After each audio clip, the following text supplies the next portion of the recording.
Okay, so quick update. Something I was thinking about today is that I want to start doing daily updates, which means literally every day. I might do a um, motivational thing where I ask somebody to be my accountability partner in that because I think it would be really good to do daily updates. Let's see what else. Today I'm going to volunteer at this Infinite Love, which is a Burning Man camp. They're having a fundraiser party, and I'm pretty sure I went to this same party last year, and it was really, really cool. And the people were really cool, the party was really cool, so I'm excited to go to that again today. Um, it's already been kind of a really good weekend. Been doing a lot of cool stuff.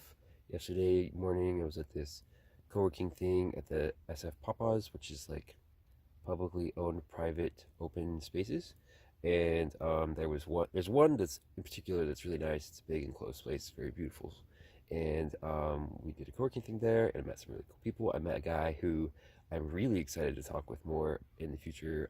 He's also working on a philosophy thing, and um, he and we have like almost entirely overlapping like trains of thought, and so that is like really cool. I'm really excited to talk more about it with him, and I really wish we had like recorded our conversation yesterday. That's kind of like a bummer, but I want to record a conversation with him in the future, and yeah, just really excited about that. Let's see what else. So something I was so last night I was out at this bar, crowd surfing, doing the crowd surfing stuff. Which crowd surfing, just like every single time I do it, I'm always surprised at how well it works. And but there was definitely like this problem at one point where I was doing it, and I felt like in between like bouts of talking with people, I would get sort of like it felt like a buzz in my subconscious, I guess, um, and it felt like it was just like I don't know, like the chaos of the situation was kind of like overwhelming. And I was like kind of trying to deal with it, or at least like I was trying to push through it. But it mostly like wasn't there when I was talking to people, only when I wasn't talking to people. And today I was thinking about that, and I think that there might be I'm really excited about this, like a really profound sort of insinuation that, um, the chaos in your environment is actually the fuel for the crowd surfing. It's like that it's like when you crowd surf, you are supported by the attention of other people. That's what you do. You throw yourself on their attention and they support you.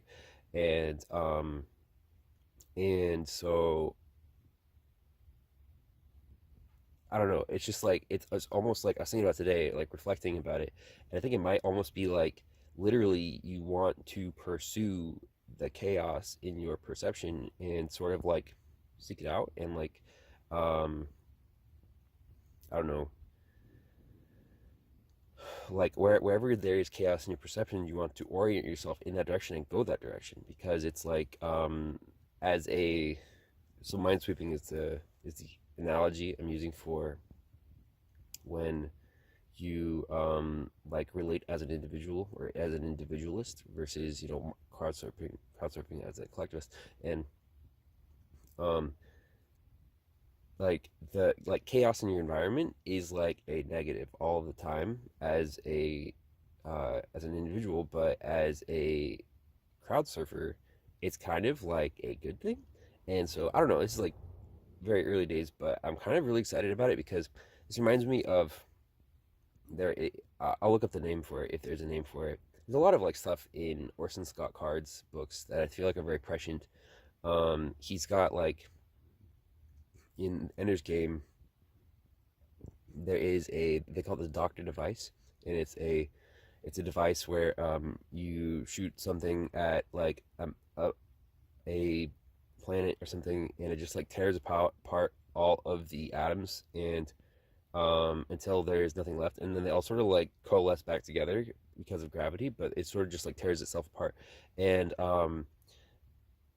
that turns out to be a real thing. Like there's I forget what it's called, like a neutrino star or a neutron star, but it's a real thing in astronomy. There's a real neutron star, and it's like I think that is what the Doctor device is. Like if one of those neutrons or neutrinos like from that star hits another object, it will also turn that object into a neutron or neutrino star, whatever it's called. And that's a real thing. Like look it up. There's like a Joe Scott video on it. And there's another thing he describes where like there's this faster than light like warp drive that allows like spaceships to fly through space. And he said that like when the spaceship hits an object in space, it actually just grabs that object and turns it into fuel and flings it out behind, and that's how it flies through space. It's just like the things that it might turn into, like obstructions, are actually the fuel. And this is like that, where it's like what you think is the obstruction is actually the fuel. And I don't remember what that is called, but I don't know. I just like it. This feels sort of right. Where I don't know. I'm excited about it, and yeah, that's all for today.